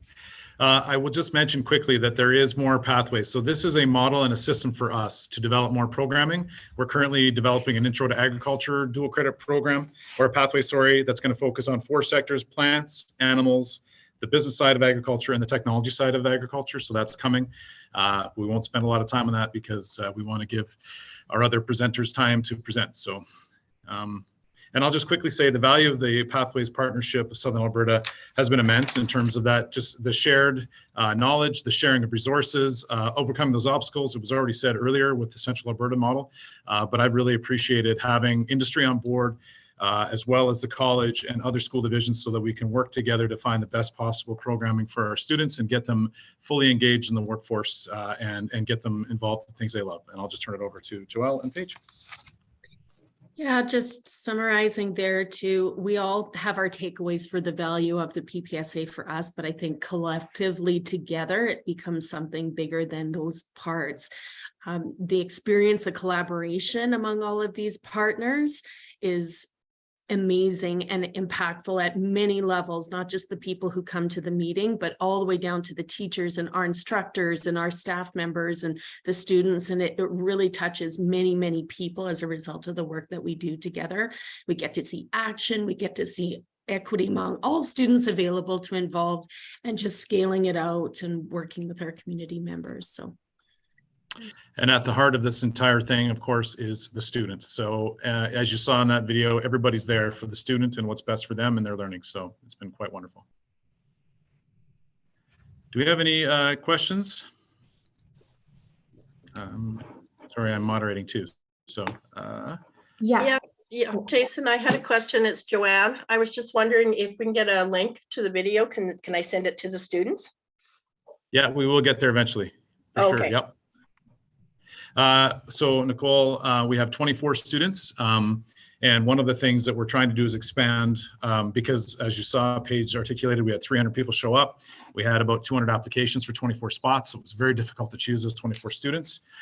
So there is a high amount of demand, but not a high enough amount of space. And so that's what we're working on with a collegiate model, but that's a whole nother piece to tackle. But the college has been awesome in terms of being very flexible and freeing up as much space and instructors as they can. So.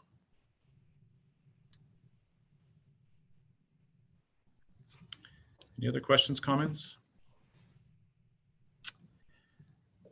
Okay, thank you, Joelle and Paige, for that awesome presentation. Yeah, as I say, you can reach out to any one of the three of us. Our information is there to talk further about it for sure, and creating pathways. Yes, they have. Lethbridge College is an incredible partner, so we're very thankful for them. Thanks, Tracy. Okay, so moving on, we have Tim and Carolyn from the Calgary Board of Education talking about unique pathways and dual credit exploratory programming. Without any further ado, take it away, Tim and Carolyn. Perfect. Thank you, Jason. I just wanted to start off by saying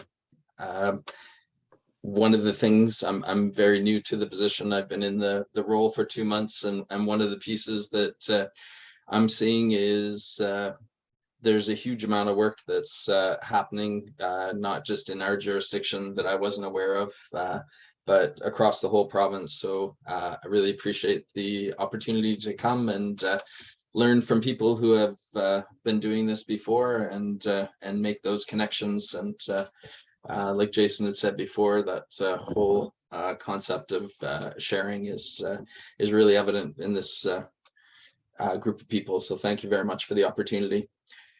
So we'll start off with a little bit of introduction. Again, my name is Tim Kitchen. I've been an assistant principal in the Calgary board for the last 6 years, and just recently come into this position. My position's always touched on unique pathways, dual credit, including my kids. And yeah, I feel really passionate about this this area and the growth that's happening, not only in our district, but looks like everyone's district as well.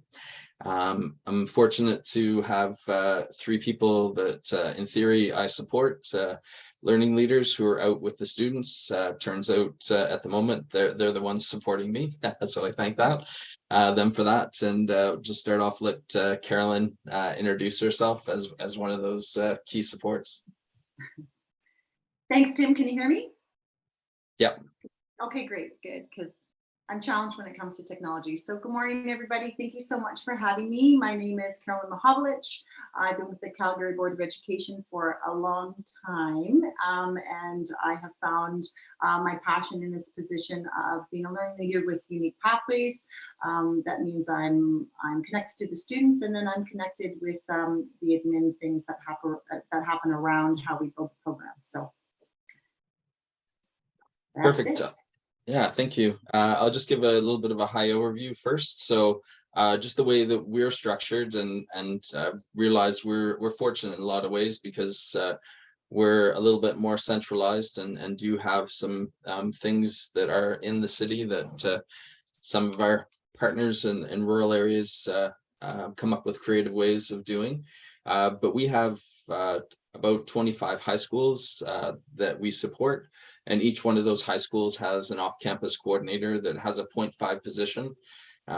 Some it's a real 0.5, and some of it's a little bit of a struggle with balancing the classroom piece. And then we have the 3 learning leaders, which Carolyn is one of those, who support our programs out in our post-secondaries and partners. So we have connections with all post-secondary here in Calgary and beyond with Olds. We have a really strong connection with TEPF and our local trade unions, and have exploratory and dual credit programs through those.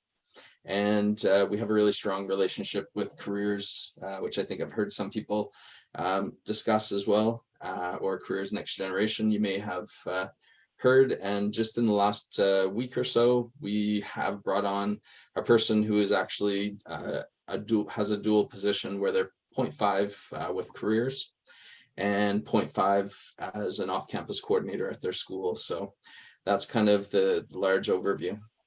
Thank you. We, like everyone else, has touched on the career development model, and really like this because there's huge opportunity for students to have multiple entry and exit points. And we think about even the internships, which Carolyn's going to talk about in a little bit.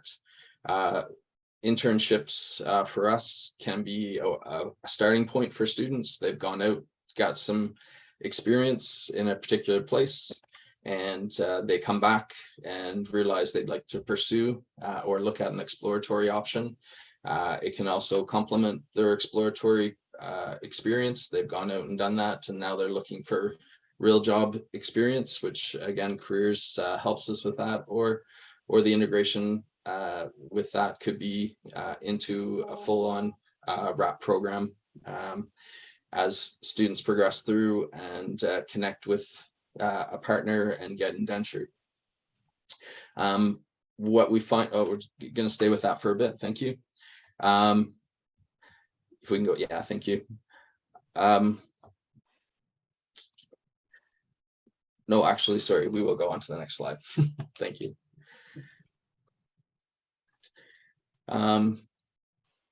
With the dual credit, we do go from singles to multiples, and we'll talk about that in more detail, but I'll let Carolyn just discuss our overall internship strategy and look at one or two specific ones. Go ahead, Carolyn. Thanks, Tim. Yeah, so of course, we've all heard of internships, and we do. I think the most popular question that comes to people's mind is, what's the difference between an internship and work experience? We like to think that work experience, obviously, students are out and earning those credits, right, for the time that they put in when they're working at whatever place that they are. That can be at the mall or at a local franchise fast food place, where an internship goes a little deeper into their workplace skills and their future careers. So obviously, like the slide says, that students can build on their passion and their interests a little more deeply. And in my experience, the biggest difference as well is that they have really like a deeper connection with the person who is training them. And obviously this leads to student improvement with their workplace readiness and their competencies. And of course, they're getting paid and earning high school credits. So it can really be an amazing opportunity for a student. We are supported with internships by our guidance counselors and our off-campus coordinators working back at school. They help us understand a student's workload and help balance the expectations that they would have when an internship comes their way. They help us connect with homeschool and make sure that those extracurriculars fit in, because we know that if a parent is paying for a very expensive extracurricular, they're going to choose that over their student's little internship every now and again, which we totally understand. And of course, the whole point is to support the student learning their employability and workplace skills. And so we found that internships work best, of course, when the student is completely supported, and that comes from, let's say, us at Unique Pathways. If we're the ones who have initiated that internship, it comes from home, it comes from school, and obviously the students are connected to the employer. They're given time to develop their skills, and that wraparound system that I'm talking about, I think it aligns really well with the TAVE visions and outcomes that were at the very beginning of the presentation. Next slide, please. Perfect. So we have a list of internships that we have, as the Unique Pathways team directly set up. Students can go and set up their own internships, of course, if they find in their workplace experience that they're connecting very well and someone is there to take them on. I'm going to, I'll talk a little bit about the Cedar Shop and the Marriott. So the Cedar Shop is our latest. They are obviously establishment here in Calgary. They sell cedar products, and they've got these beautiful construction packages, and the shop smells amazing. And they're also independent. They're not a chain, which I think has a little bit of extra value here, because the Cedar Shop came to us with the internship that they would want the student to experience many aspects of what they do, which would include time in the shop, a little HR, dipping into how to understand how financials are run, logistics, front desk. So the student is going through a whole array of workplace experiences within one little shop with one mentor. The Marriott International, we've been with them for a while. They have 4 different locations in town, and the students are connected to, this is a culinary experience for students. And each international hotel obviously brings a different type of clientele. So we try and match the student's personality to whatever the kitchen can provide. Some are very high end, some are banquet style. You're plating for 300 people. So we work closely with the schools to make sure that that student is aligned correctly with that hotel chain. So yeah, hoping to move forward with Marriott. Actually, I want to put that in there too, that it's not just about the food. We're hoping to expand into that greater hospitality area of front desk, logistics, and obviously pad up students with their skills for the next steps in their careers. I think one of the things that's just come up for us, which the group might find interesting, we've partnered with the Western Lumber Association. And that's where the contacts from Matree and Cedar Shop came. And next month, we're doing a presentation to all their membership that are in Calgary. And the internships that we're getting, as Carolyn alluded to, are not just about stacking lumber and sweeping floors. They're seeing the full breadth. And that's what we're trying to develop with that partnership, is the ability for students to go out there and just understand the industry. And yeah, we've struck a really interesting relationship with the Western Lumber Association, and their members are really keen to understand, and Careers is connecting us with some opportunities to subsidize some of those wages to make it easier for those employers to take on internships as well. Perfect. Oh, there we go. So there's our student who is, of course, super happy. I'm not going to lie, I was sitting next to him eating the same amazing thing at Marriott. Those are some food items that the students have actually created. So. Perfect. Again, an array. There's a Teatro in the top left. There's the Cedar Shop warehouse. And of course, students definitely understanding that there's more than just those hands-on skills. That sales and with the manufacturing products is also something that the trades are looking for. That front desk person who can lead that customer to the right type of material for their product, or pardon me, for their project. Perfect, thank you. So yeah, exploratory pathways, wanted to highlight a couple of opportunities that are coming up right now.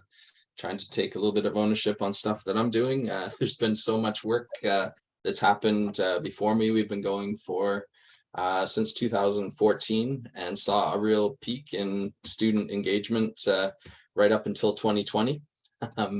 And as probably with all of you, we've had a little bit of a dip, and we're back to very similar numbers now. Next slide. With our exploratory programs, we have a number of different places that students can go and get some hands-on interest.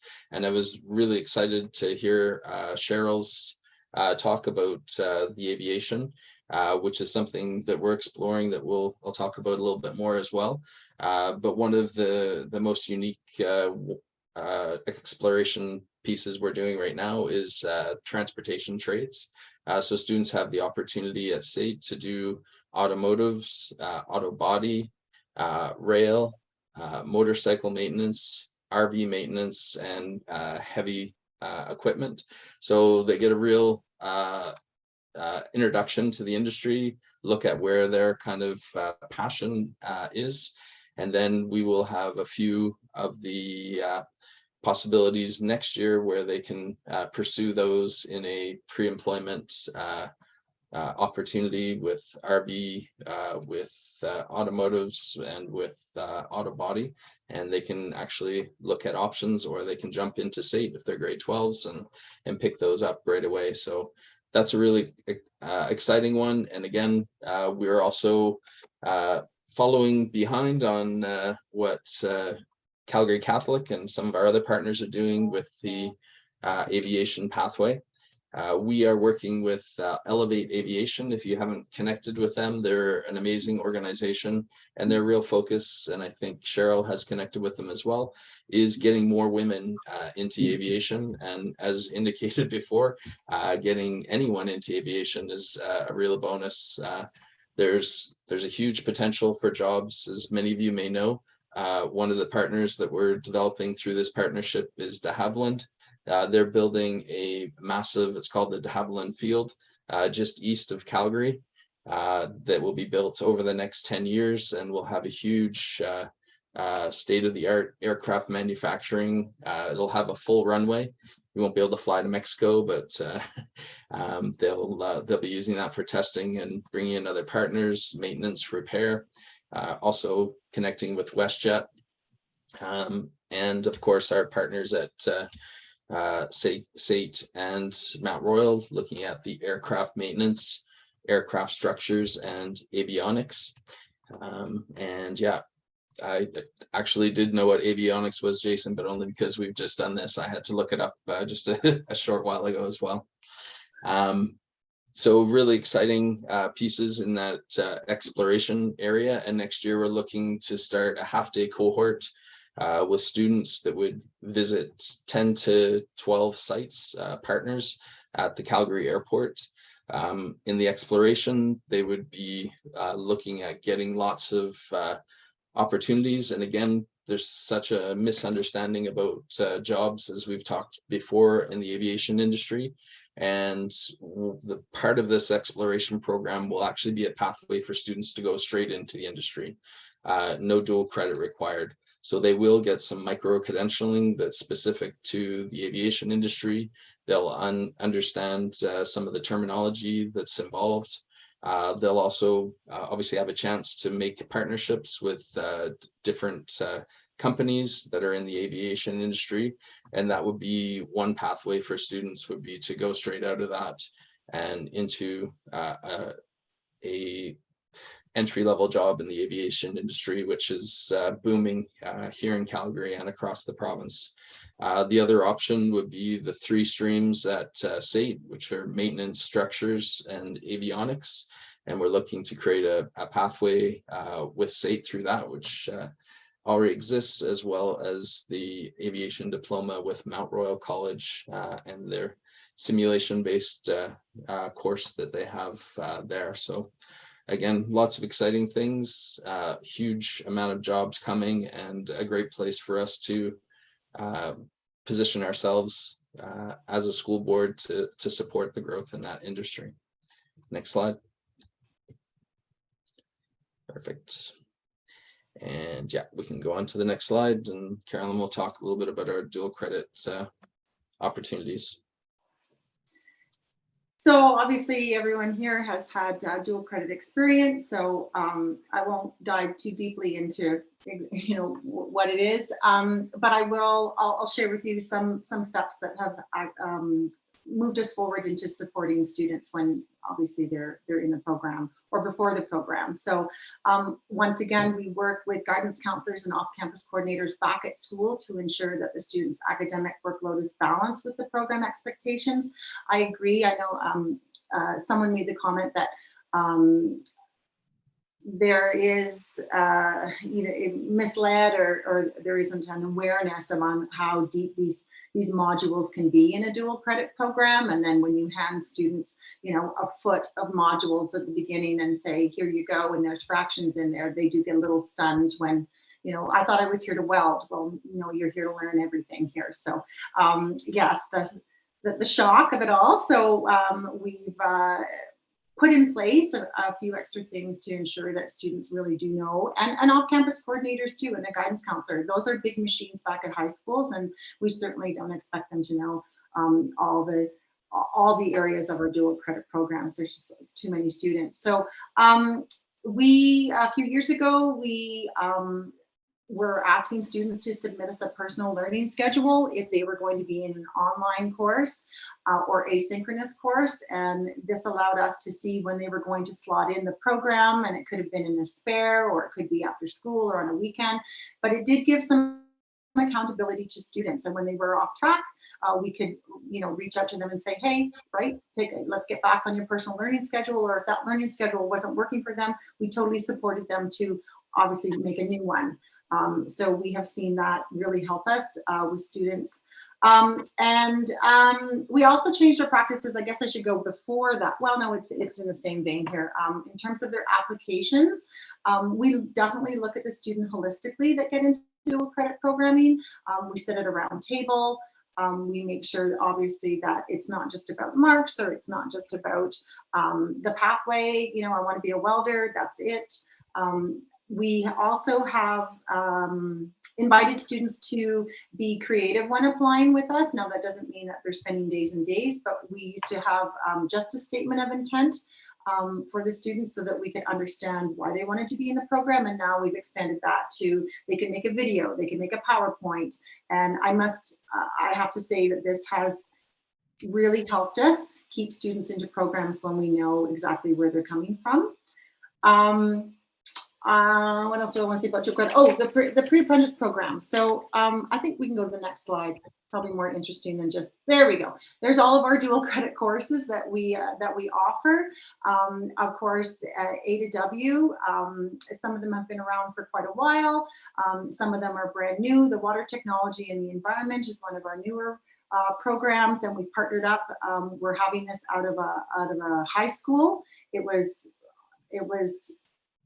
It worked out better, obviously, for the instructor, for the students, and how we wanted to run the course, to have it at one central place. So we've been very successful with that. The Vet Tech Assistant program that we share with others, we have one of their instructors lives here in Calgary, and she organized students to actually be learning at the vet care center. There's a classroom above, and so we've worked out a great partnership with them that the students are right upstairs ready to go and with their experiences. So that's helped us out greatly. Next slide, please. Let's see if we've got some, yeah, perfect. So the pre-employment apprenticeship obviously is very popular. We run carpentry, pipes, and welding. And obviously this is a year-long program. This is a huge commitment for students. So once again, we have a relationship with school to help keep students on track. Students are there and receiving, once again, that wraparound support. So I have a great relationship with the instructor. We can talk about students' progress. Students see the bigger picture, which also helps them to decide next steps. This year, we are also implementing next steps sort of orientation, not really orientation, I guess it's more information session for parents and students, because of course, when they're in March, parents are saying, okay, what do you do after? Students are saying, what do I do after this apprenticeship? I've been here for a year, I'm not quite sure. So we're going to support them with letting them know about their indenturement, if that's where they're going, their next steps for post-secondary, or if they just want to hit the ground running and straight out to work. Within the pre-employment apprenticeship, we're also very lucky that we can support students with getting those extra safety credentials. First aid has been brought in. Some of our exploratory programs, we do support them with, like aerial platform and first aid, so that they can, at the end of the program, they are ready to go on their resume. We always try to ensure that students have an edge on that resume when they leave. Next slide, please. Perfect. Yep, there's everybody doing their thing. I'm just in the interest of time. So back to you, Tim. Thank you. Yeah, so yeah, just have a slide there if anyone has questions. I know a little bit of a tighter timeline. Happy to have questions, happy to partner and reach out. Really excited about the community, and thanks for the opportunity for us to come and present our little piece that I'm quickly trying to figure out how it works. Well, thank you, Tim and Carolyn, for that presentation. Really appreciate it. And it's a wonderful way to sort of cap off, because there's so many wonderful, unique pathways, that career internship, that work integrated learning piece, the smiles on the kids' faces, in terms of, it's a wonderful way to finish off for us. And I just want to say, as a recipient of a lot of awesome things that happen in Calgary as a result of the Calgary board's willingness to share, has been really appreciated. So thank you for that. I know you share a lot of your programming and resources with us and other school divisions. So thank you for that. And thanks for an awesome presentation and letting us know what you do. Okay, well, in the interest of time, we will be sending this out to you. And let's go to the next slide quick there. Yes, so we have a recording link. You'll get a recording of this. And then, sorry, next slide. Sorry, Pat.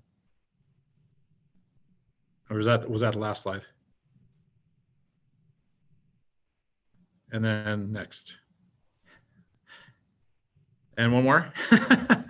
All right, reflection and evaluation. That's what we're trying to get to. If you wouldn't mind, when you receive this, to give us a little bit of feedback, we'd really appreciate it, because we'd like to know how we did and what we could do better. For those of you who are CAST members, we'll be presenting next week at CAST as well, so you're welcome to join us. We'd love to have you there. And I will give the last word to Colleen.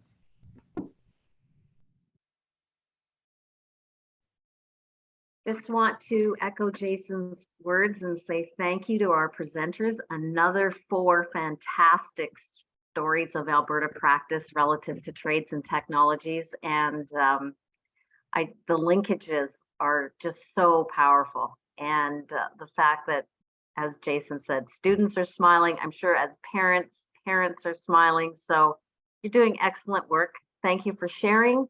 And we will continue to keep these stories alive, if you will, through a learning guide that will be posted on the CAST website, as well as an e-leadership opportunity for all of these stories of practice. So more coming. We'll keep you posted. Thank you.